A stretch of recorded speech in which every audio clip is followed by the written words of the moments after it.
इक्कीसवीं सदी के भारत में आज भी ऐसे कई मंदिर हैं जो रहस्यों से भरे हैं। प्रत्येक मंदिर की अपनी एक गाथा है और अलग अलग महत्व है। और उसी तरह से हम आपको लेकर चलते हैं ऐसे ही मंदिर में जिसका नाम है मेहंदीपुर बालाजी। यह मंदिर दौसा जिला के पास दो पहाड़ियों के बीच में बसा हुआ है। यहाँ पर जाकर आपको विचित्र नज़ारे देखने को मिल जाएंगे। वैसे तो विज्ञान भूत प्रेतों को नहीं मानता, लेकिन यहाँ पर जाकर विज्ञान भी चकरा जाता है।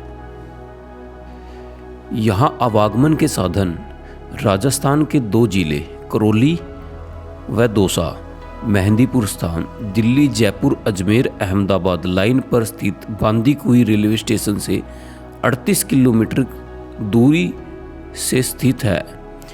आप यहाँ पर मथुरा, आगरा से बाय बस बड़ी आराम से आ सकते हैं। बस आपको बालाजी मोड़ पर छोड़ देगी। उसके बाद किसी जीप या ऑटो का सहारा लेकर आप बाबा के दरबार में आ सकते हैं। आप अपनी गाड़ी से भी आ सकते हैं। हम लोग भी अपनी गाड़ी से ही आए हुए हैं। गाड़ी से आप दिल्ली से अभी हमने गाड़ी को पार्क करके सीधा बाबा के दर्शन के लिए चल दिए हैं, घाटों वाले बाबा जी और पहाड़ों वाले बाबा जी की ओर। जब हम यहाँ से निकल रहे तो हमें बहुत ही सुंदर बकरियाँ यहाँ पे दिखाई दी। बहुत ही अद्भुत नज़ारा होता है। बड़े कलरफुल बकरियाँ होती हैं यहाँ पे। जब आप आएँ आपको भी दिखेंगी। और बहुत ही अच्छा मौसम होता है।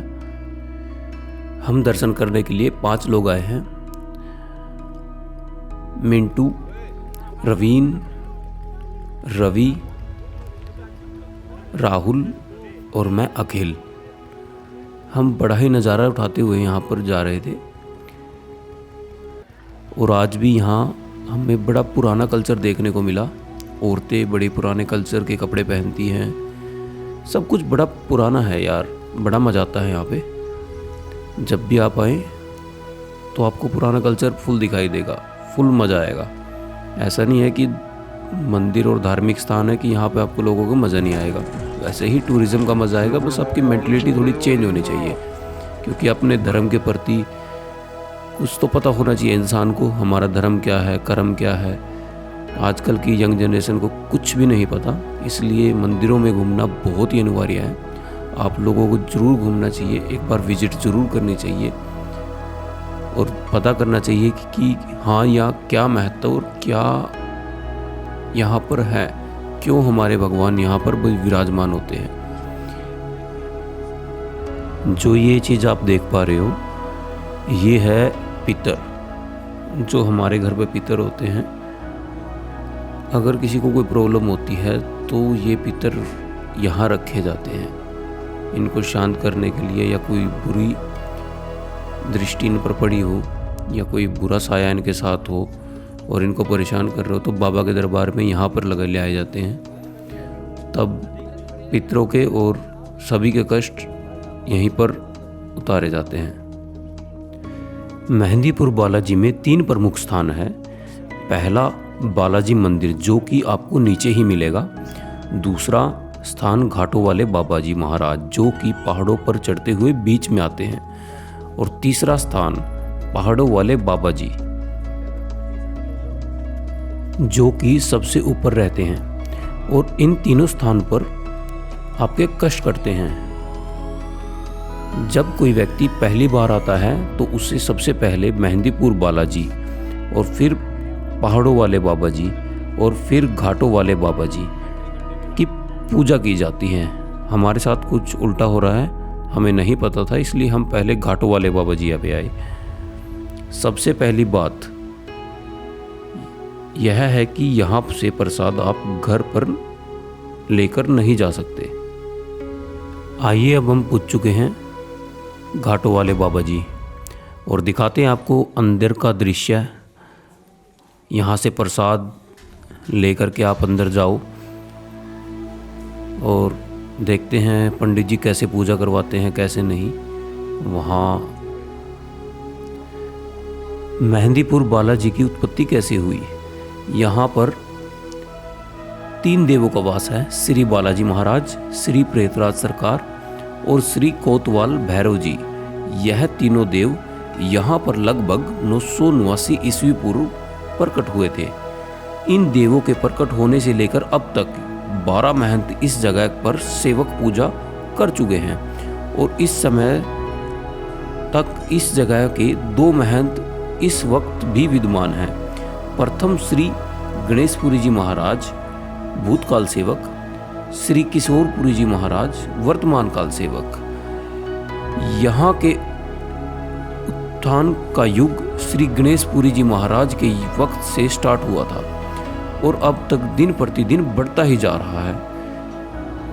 इस मंदिर का निर्माण इन्हीं के समय हुआ था, सभी धर्मशालाएं इन्हीं के समय बनी और इसी तरह सेवा काल श्री बालाजी घाटा मेहंदीपुर के इतिहास का स्वर्ण युग कहलाए। जहां पर अभी हम आए यही घाटापुर मेहंदीपुर बालाजी है। अभी हम मिले हैं पूर्णमल पंडित जी से, जो घाटों वाले बाबा जी पे बैठते हैं परमानेंट। देखते हैं ये कैसे पूजा कराते हैं।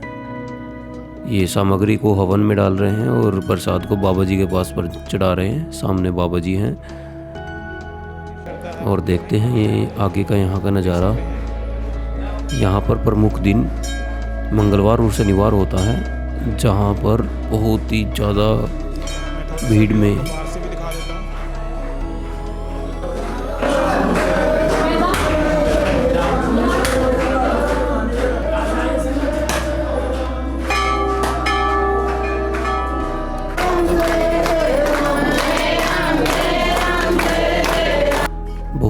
भीड़ में श्रद्धालु आते हैं और यहाँ पर कष्ट करते हैं। अभी दिखाते हैं आपको कैसे कष्ट करते हैं।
अभी हम घाटों वाले बाबा जी से निकल चुके हैं और पहाड़ों वाले बाबा जी की ओर जा रहे हैं। हो सकता है कि वहाँ पे कैमरा अलाउड ना हो। यहाँ पर तो हमने पंडित जी से जानकारी निकाल के कैमरा यूज़ कर लिया था, शायद वहाँ पर कैमरा यूज़ ना करने दें। फिर भी आपको कोशिश रहेगी सब कुछ दिखाने की। वैसे मैं चलते चलते आप लोगों को बताना चाहता हूँ, यहाँ पर जो प्रमुख दिन होते हैं वो मंगलवार और शनिवार होते हैं और मेला बाबा के दरबार में होली, दशहरा और हनुमान जयंती पर लगता है। श्रद्धालुओं की भारी मात्रा में भीड़ होती है और यह दिन यहाँ पर बड़ी धूमधाम से मनाया जाता है। हनुमान जी का जन्म चसुदी पूर्ण मंगल को हुआ था। उस दिन यहाँ बहुत भारी मात्रा में सजावट होती है। उनका जन्म 8:15 AM पर हुआ था। फिर उसी समय चोला चढ़ाकर पूजा की जाती है। चोला क्या होता है मैं आपको पहले बता दूं कि इसमें सिंदूर, चमेली का तेल, वर्ग चांदी के लगाए जाते हैं और सोने के भी लगाए जाते हैं और बाबा को सजाया जाता है और साथ ही 56 भोग भी लगता है। वही कैसे चिल्लाया, देखो कैसे चिल्लाया ये इंसान। ऐसे ही जब बुरे साय का असर होता है तो लोग ऐसे ही चिल्लाना शुरू कर देते हैं बाबा के दरबार में आके। अब देखते हैं तीसरे पहाड़ पे जाकर बाबा जी वहाँ पर कैमरा अलाउड होता है, कुछ ना कुछ तो आप लोगों को दिखाएंगे। और 1.25 से लोग भंडारा लोग भोग लगाते हैं और साथ ही अर्जी ब्रेकफास्ट लगाते हैं जिससे लोगों के दुख दूर हो जाते हैं। जिस भजन में राम का नाम ना हुए उसी भजन को गाना भाई नाचिए रे। जिस भजन में राम का नाम ना हुए उसी भजन को गाना भाई नाचिए रे। चऊ बेटा ओ चऊ बेटा रे कितना प्यारा हुए उसे घर घर घुमाना भाई नाचिए रे। जिस भजन में राम का नाम ना हुए उसी भजन को गाना भाई नाचिए रे। जिस भजन में राम का नाम ना हुए उसी भजन को गाना भाई नाचिए रे। चऊ बेटी ओ चऊ बेटी कितनी प्यारी हुई उसी सिर पे चढ़ना भाई नाचिए रे। जिस भजन में ओ जिस भजन में राम का नाम ना हुए उसी भजन को गाना भाई नाचिए रे। जिस भैया ओ चऊ भैया कितना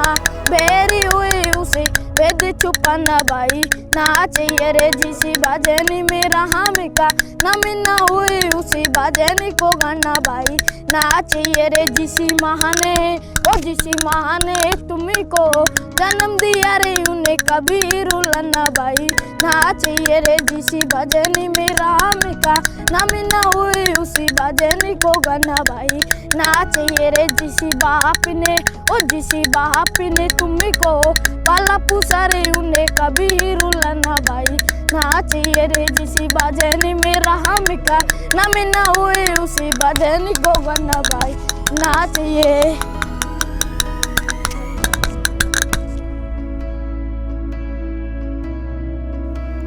ये भाई ने बहुत ही अच्छा गाना गाया, पूरा दिल जीत लिया। और अभी हम जा रहे हैं वापसी इसको इसका इनाम दे करके समाधि पर।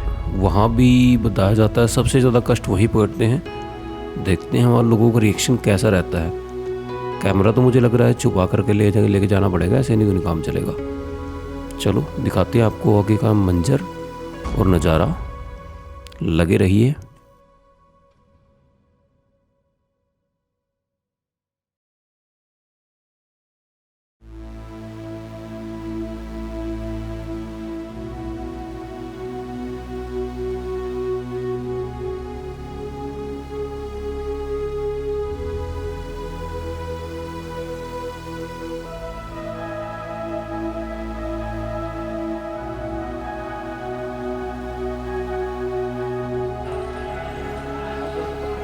ये समाधि है, यहाँ पर सबसे ज़्यादा कष्ट करते हैं। जी हाँ, सबसे ज़्यादा कष्ट यहीं पर करते हैं।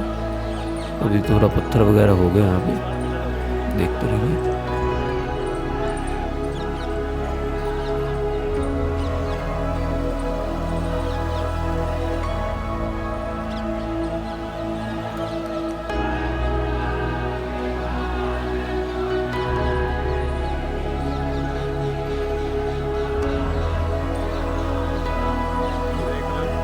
और नेक्स्ट पार्ट में आपको दिखाएंगे बालाजी महाराज की फुल आरती